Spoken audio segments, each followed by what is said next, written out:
Hello everyone, it's Sonia McDonald here, and welcome today for my incredible live interview with some remarkable leaders. And I'm really excited about this conversation because it is such a critical and hot topic at the moment. We are delivering numerous leadership programs and workshops around Australia, and this is a hot topic. A lot of the leaders in the room are asking about psychosocial hazards, the new legislation that's coming out, because I'm very much around teaching psychological safety and kindness and courageous conversations and how to be a great leader. So I would love you to both introduce yourself today. That would be awesome. Thanks, Sonia. Thanks for having us on.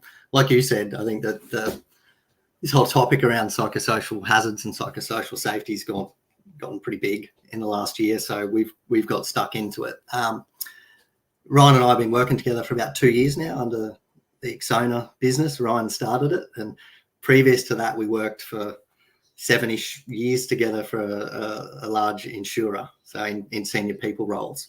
And my background's organisational psychology. Ryan's done like comms and engagement and all sorts of stuff. And I suppose together the aim has always been, how do we make workplaces sort of function and perform better and, create great experiences for employees. So we do a whole bunch of things, but the psychosocial safety one's kind of, because it's such a hot topic and it kind of sits nicely in the middle of what we do, we've just given it heaps of focus, really the last year since the legislation has come in. I'll shut up for a second and let Ryan do his intro, because I fall into the trap all the time and just talking. Oh, no, that's great. That's great. Take work away from me. That's fine. I'm happy with that. I'm Ryan. So Clint and I worked together, as you said, for a few years, and really we founded Sonia to help improve employee wellbeing and culture in organisations, and that's really been our background for over a decade now. And this topic of psychosocial safety is one we've been focused on for a lot in the last year, but we've probably been focusing on it a fair bit over the last 5 or 6 years since we kind of caught wind of the legislation trajectory or trend of the last few years and the hyper focus in this area. And I think really the passion of ours is to really help people, and that's about, it's not focusing on the terminology, because the terminology can be quite obscure and a little bit scary. But actually focus on what it's trying to achieve, which is improving well-being, but also preventing major burnout, also try and prevent high stress situations and give leaders and organizations the tools and the capability to manage these things, to understand them, and hopefully get into preventative and proactive stages, rather than maybe what we have seen a lot in the last decade, which is reactive.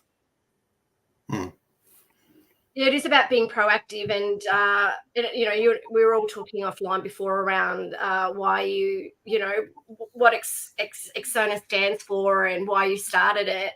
But what gave you the courage, because it is about courage, to start a business where you're going to be focusing on helping organizations around this? Because I think it's actually a huge gap. So I see that what you're doing is going to be fundamental and really shaping people's culture and businesses, so they're, again, more proactive with dealing with these situations versus reactive. So I'd love to know, why did you start Exona? That's a good question, and I think it depends on your definition of courage. Some people relate it to fearlessness, and it's probably more defined as but more like risk-taking or conscious risk-taking. But I had a baby on the way, and I just spent 10 years, and I had in this working for one company, and it's like one of that kind of reflective moments where you look back and you're like, 10 years has been good, but what's the next 10 going to be? Is it going to be kind of more comfort, or do I want to live in line with what my values are, which is, I put courage up there with it. Just taking a brave decision to go off and start a business. And I think the inspiration behind that is I'm kind of deeply inspired and deeply impacted, I think, as well, from well-being in the last decade, and trying to improve and trying to reduce poor mental health outcomes. And that was really the inspiration for doing this. I had a really good track record focusing on employee well-being and actually measuring the impact that we were having. And I felt that we could do that at a wider scale, and get far more upstream than what I've seen was happening in the industry, which is predominantly solutions focused on crisis management. So that was, I seen a need for it. I had a good kick in the arse by, looking at what the next 10 years was going to be, and that's what helped us kind of make the jump to starting this. Yeah, that's wonderful. Yeah, it's and Clint and I have had a number of conversations. I think the reason, because I do know about your work previous to starting this incredible company, is I just think that your focus on psychological safety and the conversations I've had with particularly with Clint, I've felt immediately that passion and commitment to really serving and helping others in this space, because as I mentioned before, with all the conversations we've had in our leadership programs, there is a huge lack of awareness. Even the term psychological safety, which we teach and coach a lot in, isn't well known.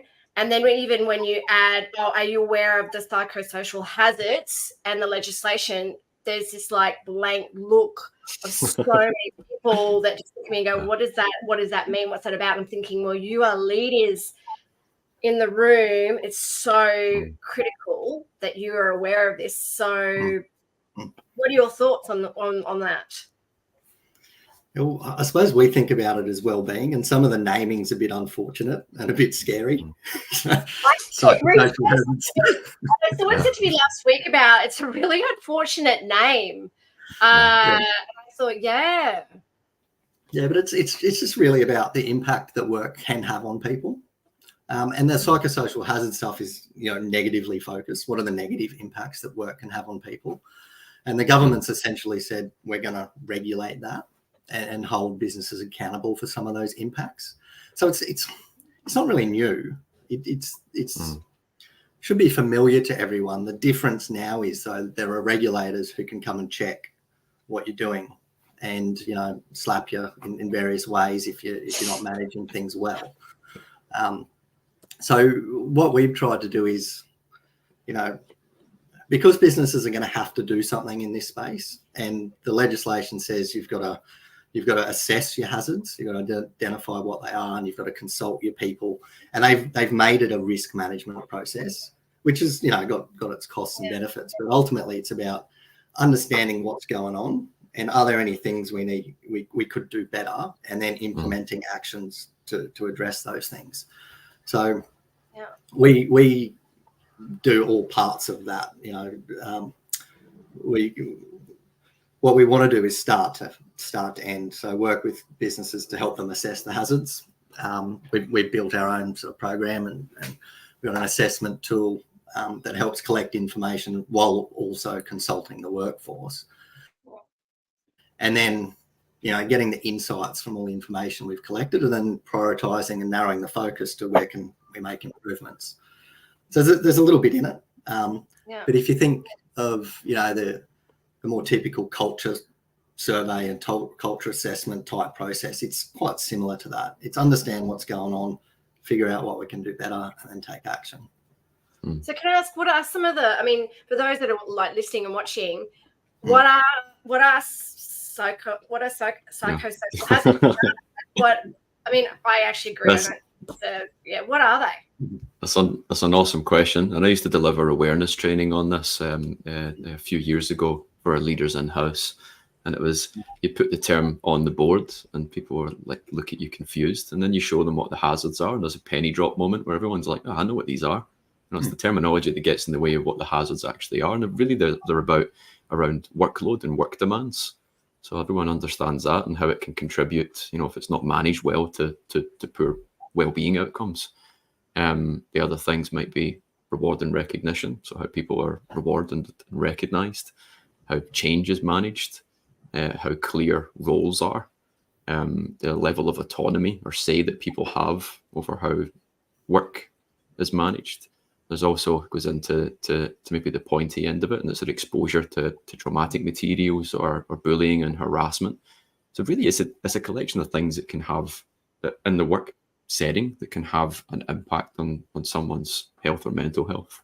There's been various studies over the last 2 decades about this, so there's lots of material out there on it, and I think we've seen a lot of it come to effect in the last few years, particularly during the pandemic, where we realized that when workloads were really high and people's roles or what was happening was unclear, and they maybe didn't have as much autonomy as they did before, that people did experience a lot of stress, did experience burnout, and we're kind of going through that at the moment. It's like an extended period of that. So as looking at these things through this lens, I think is a bit risky, because it does go down that risk management of being doing things by the book and not necessarily innovative, but it is good on the other side of things, because it is a good time to really get to grips with what these things are and get serious about it.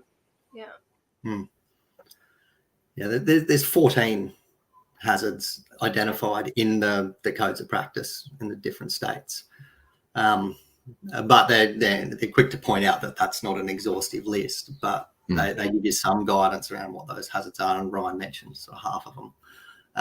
But we find there's almost 2 approaches to it. There's the risk management approach, which is just put out fires and make sure you're compliant and things are not too bad. But I think the businesses we talk to and the leaders that we talk to that are a little more constructive in their approach, they're looking for how to make things better and like use this exercise that they're going to have to do anyway as a lever or an opportunity to improve stuff like productivity and performance as well. Because I think if you've got a healthy, well-functioning workforce, all of the other harder business metrics are going to go better as well. Yeah, it's a really interesting. I mean, I did find particularly last year, and we were working with hundreds of people last year, that burnout was probably one of the main challenges I was seeing. But in saying that, okay, so here I am. I'm the HR director for an organisation, and I'm kind of going, okay, I don't know if there are any. I don't know in terms of this psychosocial kind of hazards, like how do I become more proactive? How can you help me? So if I'm sort of sitting there going, I want to mitigate risk around this, around those kind of 14 areas. I think you and I know, is there a diagnostic? How do you go about it to make so you can help someone like me? Yeah, look, there's different ways to do it, and depending on the business size and the business context, there'll be more suitable or less suitable ways. But you got to have some data, right? You got to have some information to start with, and you can look at your existing data and should stuff like work cover claims, turnover, all the typical people metrics that can give you an indication of how well things are going. And if you've got other sorts of survey data like engagement surveys or 360s or wellbeing surveys, so all those things will give you some indication of where there might be issues. Some businesses will run focus groups. They'll go and talk to different groups of people just to understand what their experience is like, and they'll go through all of the hazards and ask questions and try to get a feel for where there might be issues. For a business of any size, some sort of a survey assessment is useful because you can scale it, and that's where we focused a bit of effort, is helping with that. It's perceptual data, so it's subjective, but what it can do is you can start to point towards potential areas of concern, and then you can investigate a little deeper and find out what's actually going on there, and what have we got in place now? Is it working? Do we need to change? Do we need to do something else? But you need some information and data for a start. And so how are you going about educating? Like, for instance, when I said to you there was like a lack of awareness, and I think a lot of the leaders I'm working with are a bit of a deer in headlights, looking at me going, okay, what's the risk to me? And also I'd love to talk about like what's the cost implications of putting my head in the sand and not doing anything about it. But how do we overcome this? Like how do we educate, inform, empower people today to understand this is really crucial to be looking at as a business? That's a really good question, and it took us a little by surprise too, which is kind of extraordinary, because we'd been researching for about 12 months, which included over 100 interviews with HR directors and safety people, running focus groups, and even doing some market survey to get an understanding of where people were at and their awareness of this and what they were doing and what they would like to do. And we realized we developed a tool, an assessment tool, as you said, a digital tool that made, looked at all the pain points that people were having in those roles, and also gave a really business friendly survey, which was different to what was in the market. So we thought we had a great digital solution, but we're finding that people are needing a bit more awareness on it, so even back to the basics. So we're doing some training with organizations, which is slowing things down a little bit, going into the organization, speaking to the senior leaders or the execs of the boards, and letting them know what this is, how this might impact you, and how to approach it in a way that isn't cumbersome and complex, and is actually going to help you achieve some of the things that Clint had mentioned. So it's not just a compliance exercise, but it's going to help propel you forward a little bit. So we've now slowed down and done that. We also work with HR teams doing a simple diagnostic of getting a gauge of where they're at and how they're set up and what their approach is now and how well equipped they are to handle some of the basics, and then getting up that maturity scale in terms of how they manage psychosocial hazards or well-being as a whole. So we've kind of slowed down our response a little bit to meet that demand, which is kind of interesting. And some of the things, and it depends, of course, on the industry and the organization, but we're getting requests direct from board members or direct from execs about this who've heard about it, because some of the things and some of the costs are pretty scary. Like there's been some cases already where some boards or execs are looking at potentially jail time or huge fines because of mismanaged bullying claims that have resulted in the suicide of an employee, and that's the real serious stuff. We don't like to lead with the scary. We like to lead, as you can probably tell on this call, with let's help and let's get into making things better. But that's the reality of this is, potentially if people don't do the bare minimum, even to the compliance stuff, if they don't consult their people and assess their hazards, then it could be down the line that, given the way society is, that these horrific things may happen, and it might be because of a mismanaged workplace issue. And that's, we've seen already in the last decade of industrial manslaughter and the like, and that's kind of where this is headed from our view. But yeah, that's how we kind of slowed down things, and that's how we are kind of helping improve people's awareness on this. Yeah. It's I know that that's not your kind of, you don't want your MO is not to scare people, but sometimes you do need to go. Like when I run leadership programs, one thing I say is anyone work with not a great leader, and when most people put up their hands, like, how did that make you feel? Oh, if I got bullied or threatened at work, or my role expectations were unclear and I felt really stressed and things like that. I go, this is why leadership's so important, because I want you to be great leaders. I want you to be the leaders because I don't, that it is sometimes you need to kind of go, look, there's a sense of urgency, and sometimes it is kind of putting up the data and putting up some of the stories of how it can impact you. But there's a question here from someone that's watching. Do you equip each individual according to their roles or as a group? Question in the group. So the challenge with some of this stuff is, if you're talking psychosocial hazards, the frame of reference is organizations, and we tend to work with organizations on what are the things they can set up to ensure that they're creating a stronger, healthier workplace. And you inevitably start getting into at what level do we need to work with to make changes?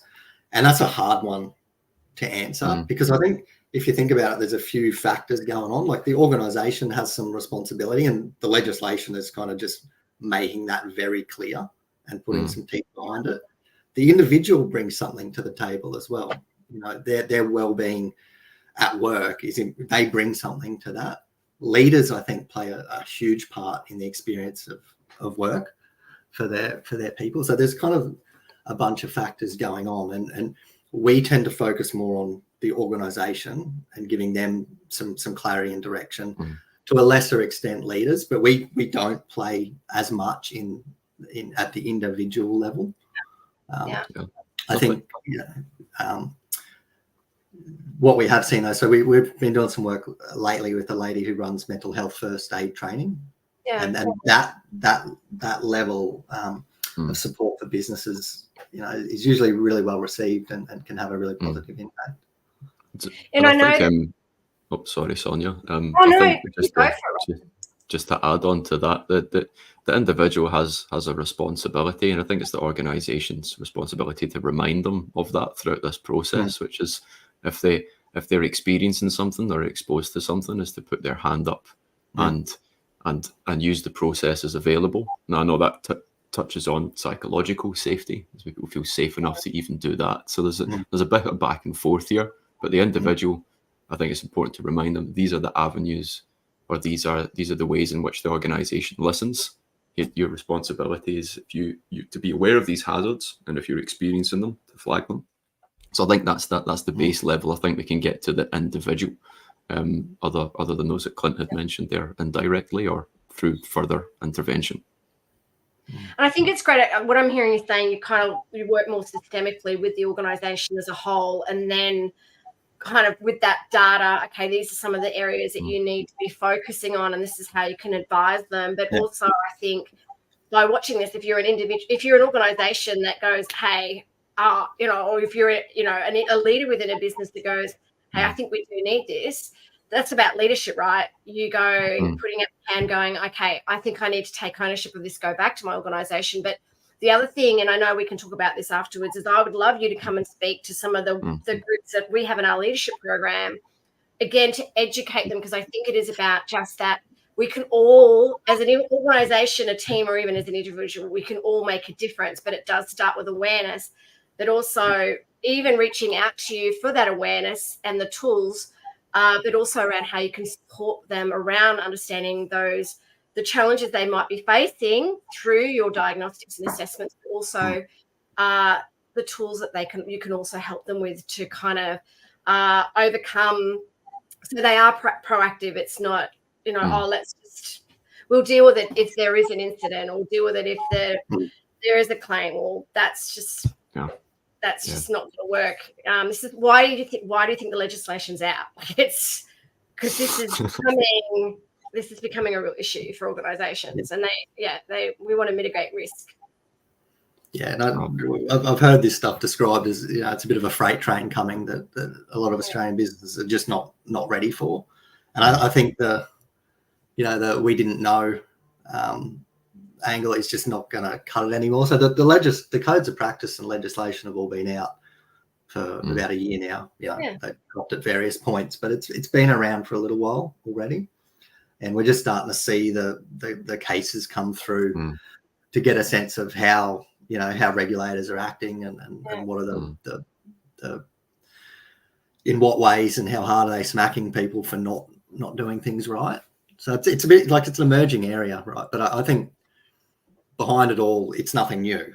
It's how do you help organisations manage their people better to both for their well-being but for the health of the business as well. And in terms of what else you do to help support and again help organisations or leaders or teams, what else do you do in your space that can really help them around this area? Yeah, we do a lot around well-being. So that's helping organisations review their approach to well-being, and then providing them with strategy, with the programme, with the approach, or with all the comms, all the materials, all the activities, and to help run that as well. So we like to think we take a holistic view of well-being. So the psychosocial hazard stuff probably falls under protect. That's about protecting people from the hazards. Whereas there's probably two other areas that we're really passionate about as well. And one is promoting positive outcomes. So promoting good health and providing people the opportunity through either, really good work design, really good strategies, really good initiatives to improve their well-being. The other side is support. So supporting people who are injured or ill return to health as soon as possible. Right. So we'd like to think this kind of holistic approach that we have around wellbeing. And we've been and done this for a fair while. So the previous organisation, we built a programme that won the HRD Best Health and Wellbeing Programme in Australia 3 times in 5 years. The way we done that is, again, through good measurement and measuring the effectiveness of the initiatives that we're doing and correlating that to business outcomes. So some of the exciting things we're able to show over a period of time is not only the improvement and risk in a number of health or lifestyle factors, but showing that participation in the programs that we're putting on, we're having an impact on absenteeism overall, we're having an impact on employee satisfaction and also turnover. So we always have this kind of mentality with the work that we do, is not only to improve the life of the individual and just say that we do, but back it up with actual numbers to show that we're having an impact on health, having an impact on business outcomes, and providing a real return on investment. Other than that, we like to sit in the culture game. So it's about assessing whether it's psychosocial hazards. We can assess cultural indicators and help people move towards the desired culture to help them or support their vision. We do a lot of employer branding stuff, so EVP projects and understanding the true nature of the essence of an organization and finding out creative ways to promote that and improve attraction and retention as well. So we do heaps of stuff and like to play in all different areas, but that's what we find is fun.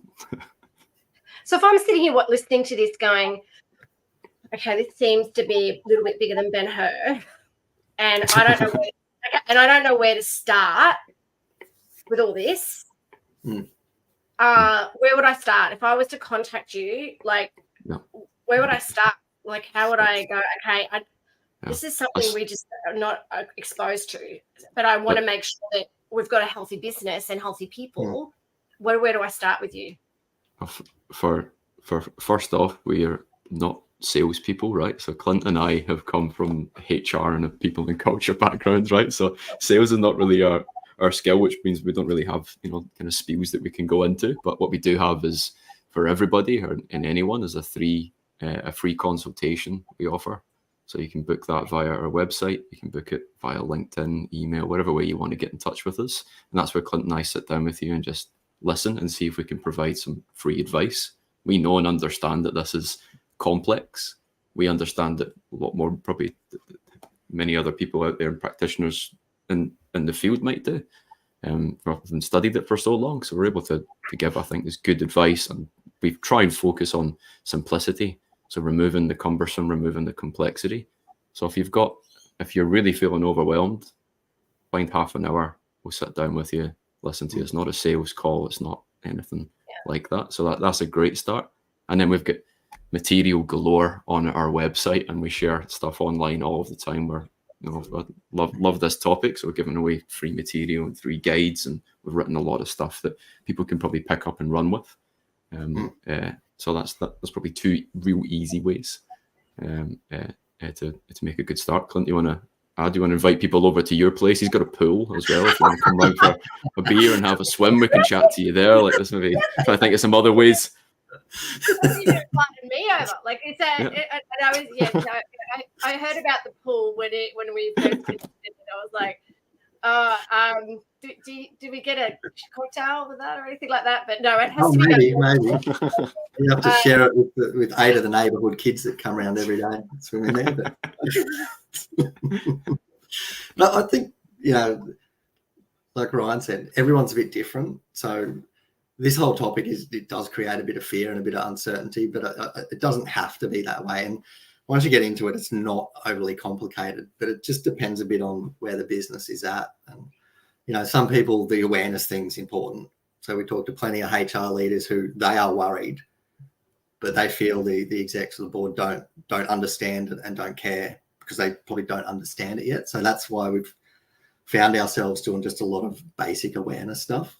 Other businesses are like, particularly smaller ones, they can go through a relatively simple exercise with a few focus groups and a basic risk assessment and get through the thing and understand better what they might need to do different.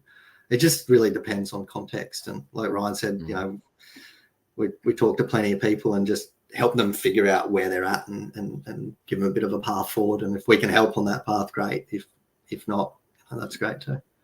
Even on a few of those calls, actually, we spoke to someone a few months ago, and they were from a business of maybe 14 or 15 people they had. Yeah. And the process that we're running with was flawless. Like, it was amazing to hear. It was great just to validate it in that call, saying, look, what you're doing is brilliant, and just provide that certainty.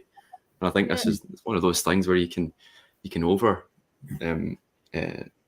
complicate it by thinking, what level do we have to get down to, and how much information, and who do we have to speak to? So maybe a bit of value in chatting to us. We can help with that for sure.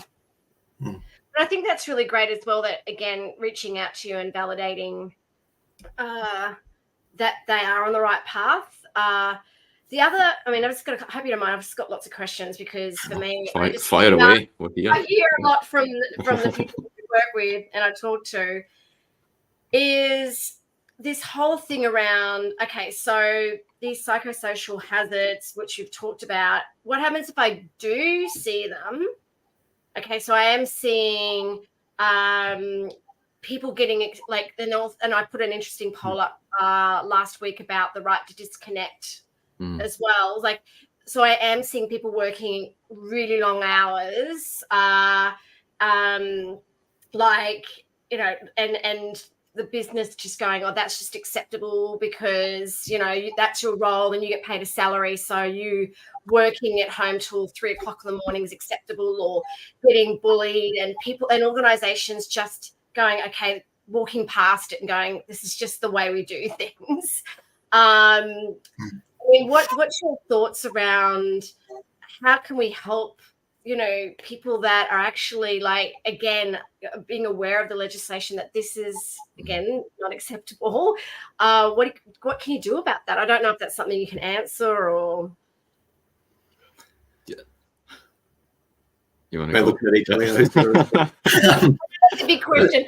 I mean, I always have the courage to stand up and lead, and to be the change that I want to see, and obviously have those boundary conversations, and also, if they're seeing this bullying or behavior, or seeing any of these hazards, that they have to have the courage to speak up. So what are your thoughts? I agree with you, and it takes me back to last year. I was doing a wellbeing review where I spoke to lots of different people in the organisation at different levels and studied data to understand the themes of what was helping employee wellbeing and then what was hindering it. And the one thing that came out at every single level, so right from the exec table down to front line, was the culture of busyness, and everyone had the same complaints. So it's like, well, where does it start and where does it stop? And I think you've hit the nail on the head. So I mean, away from the legislation and what it says you should be doing, I think it's effective role modeling of good well-being. Like, in this particular organisation had a fantastic approach to well-being. So they were really good. They were saying all the right things, and they were genuinely, their leadership wanted their people to look after themselves. So there was no like pressuring or bullying people into working long hours. They were saying, take the time off. We support you to take the time off. They had really great flexible policies. Yet at the very top, everyone was working crazy hours and flicking messages and emails at all different times. And so it's like, and they were all upset about it. They're upset about how much was on the plate, all the competing priorities. And it's kind of like, well, you are the ones doing this. You're setting that behavior and trend, and it's there throughout. So my opinion, and I've looked at it for a long time, is it's usually down to the cultural cues that are set by the senior leaders and the senior leadership team. And it's one of those things that we all know, by the way. Like, it's I think labeling it can sometimes help, and putting some legislation can help a little bit more.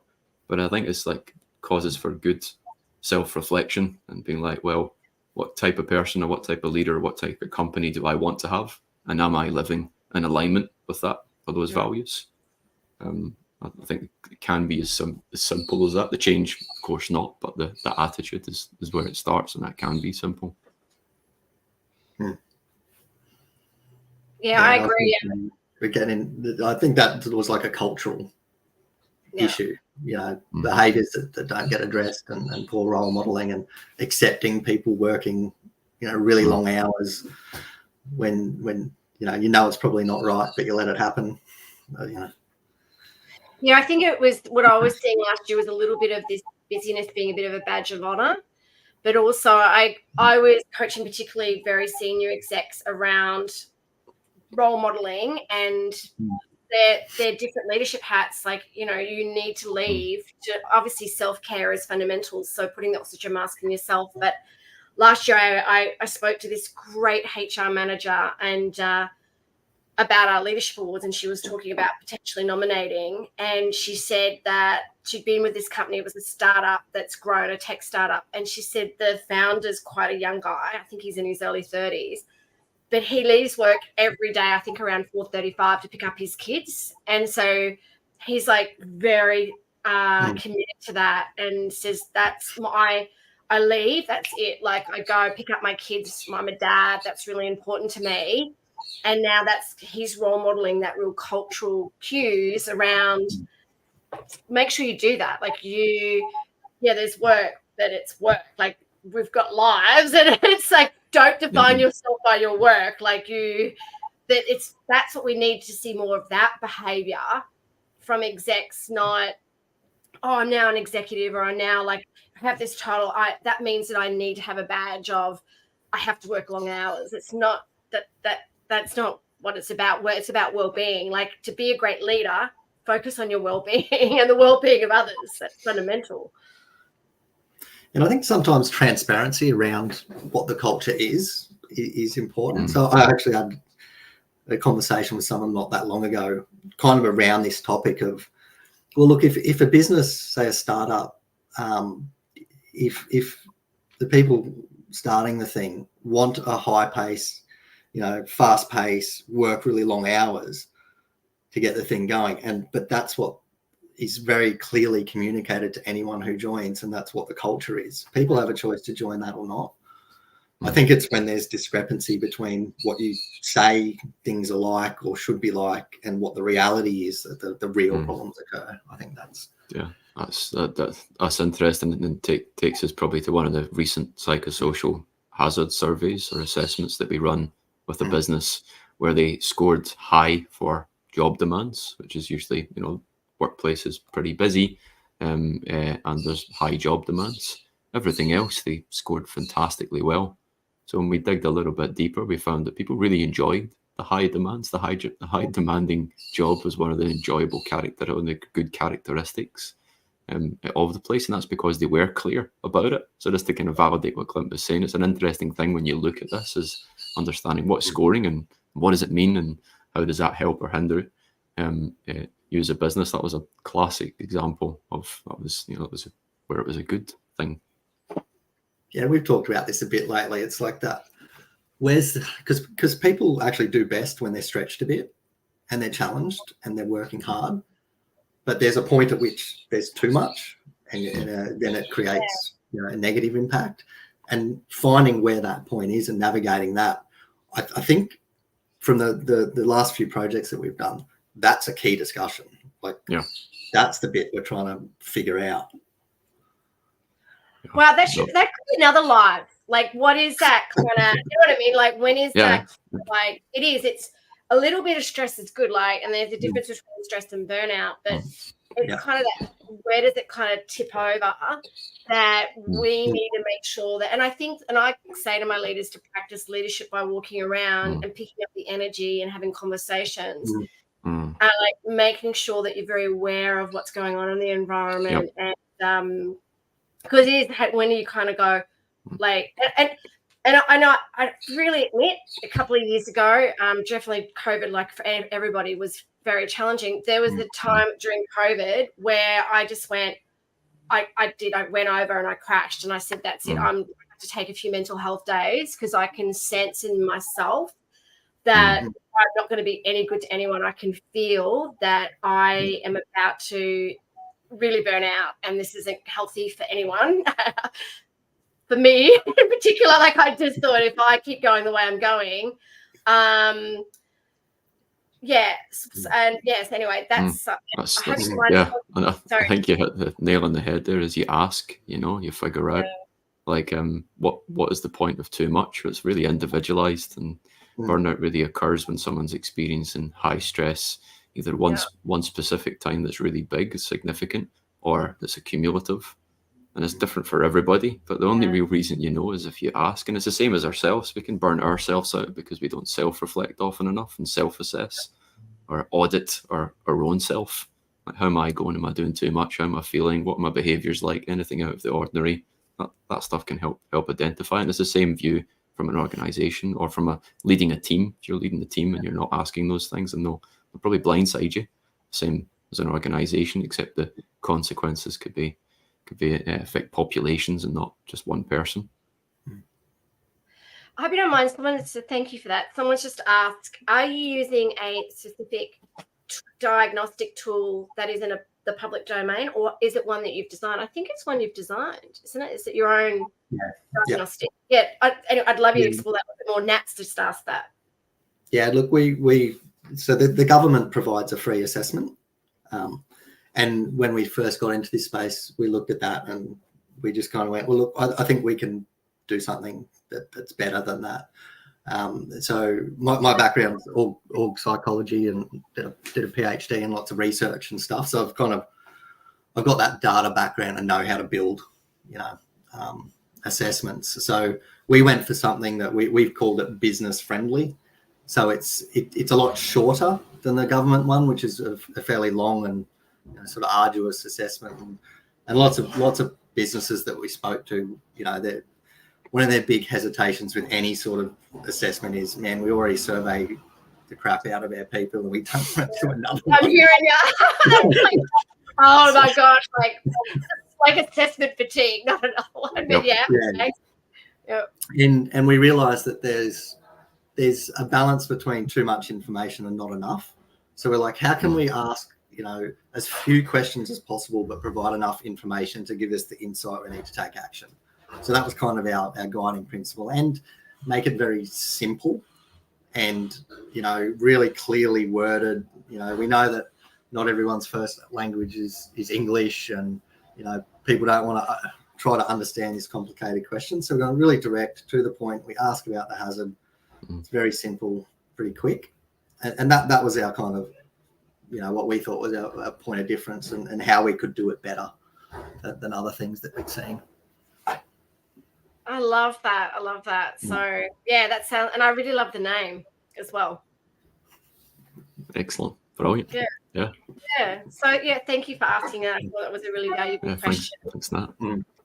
Okay, so in terms of how we can contact you, I know I've taken quite a bit of your time, but I know we could talk about this for a lot longer. And I love the fact that you provide so much content and tools and advice and things. And I know that you would make such a difference to so many businesses and organizations out there. And there's definitely a few in my mind now, even talking to you, that I'm going to shoot you an email about that I know would love your help and support. I know you can make a huge difference to them. But tell me, how could people contact you if they want to know more, if they want to have that free consultation, or if they want to engage you, find out more about your business-friendly tool? Tell us, how can they reach it? Yep. Probably the easiest way is via the traditional channels. We've got a website, exona.com, so exsona.com. We're on LinkedIn and post there frequently. You can find us there by searching Exona. And Clint and I are on LinkedIn too, so it's easy to drop us a message, connect. If now's a great time, fantastic, book in a chat. You can do that through the website easily enough, directly into our calendars. Or if now's not the time, drop us a message when it is. You can email us directly. We've got Ryan or Clint at exona.com. So I'll try and, again, like everything else that we do, try and keep it really, really simple. But there's a few ways to get around to us. And if not, I can give you Clint's address and you can pop round to his house whenever you like. If you're I'm about to cancel my meetings this afternoon and jump in the car. All right, cool. Your part of the world, which is actually one of my favourite parts, Clint. So he's going to be like, "No, what have you done?" Oh, totally. He's going to move house. Yeah. Is there anything else that we can do to help you? Is there anything else that we can do at Leadership HQ? Anything that the team can do to help? Is there anything I can do to help? I just think the more discussions around these topics, talking about psychological safety, psychosocial hazards, the role that leaders play, the role that organisations play in wellbeing. I think those are all just really good discussions to keep having. Yeah, I think they're really, really important discussions to keep having. And for anyone out there, I think it is about keeping this front of mind, and also for yourself, your own well-being. The more you focus on your well-being and self-kindness and self-compassion and having a voice and having the courage to speak up around these things, because we can all play a part. And when we start with self, it makes us more cognizant around how we can serve others and make sure that we're not seeing when we're mitigating the hazards, where if someone is behaving in an unacceptable manner or bullying, saying something, calling that behavior, not walking past it. You leading by example, being a role model and taking care of your well-being and leaving at appropriate times, and not emailing everyone at 3 a.m. and going, this is acceptable each and every day, so I'm doing it, so that's so look, there's definitely starts with us, but definitely keeping these conversations going. And I think what you're doing is so crucial to organizations and teams and leaders out there. So I just want to say thank you so much for starting this organization and for being leaders in this space, because I can see you're gonna make a real difference to so many people. Oh, that's the plan. Yeah, that's the plan. Thank you for saying such kind things. Appreciate it. So but thank you. If there's anything we can do to help, let us know. And thank you so much for joining us today. It was a real honor meeting and speaking with you both. You too, Sonia. Likewise. Thank you. All right. Thank you so much, and stay kind. Thanks again. Bye. Bye.